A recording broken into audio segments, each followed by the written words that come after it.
where did social media come from? It was a really good question.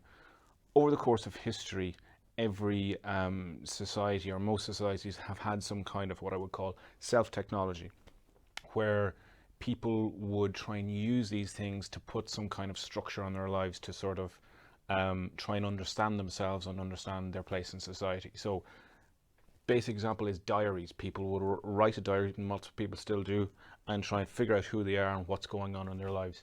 You also have things like therapy, where people will go and get instructions from somebody in how to help them living their lives. And as well, more historically, as well, longer history is confession and different sort of religious practices as well, where you receive some kind of instruction from somebody else about what to do with yourself. And I think social media is kind of similar to that in that people will often use it to get things off their chest. They use it to try and reinvent themselves. And I think it's a very psychological, and it's often for some people it's almost a spiritual experience as well in some respects. So I think social media is a kind of self-technology like that.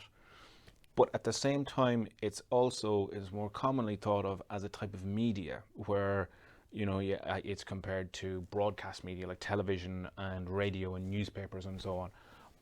But the thing is, it's like where some people can actually use social media to broadcast to thousands of people. For most people, that isn't really the case. For most people, it's much more of a personal experience.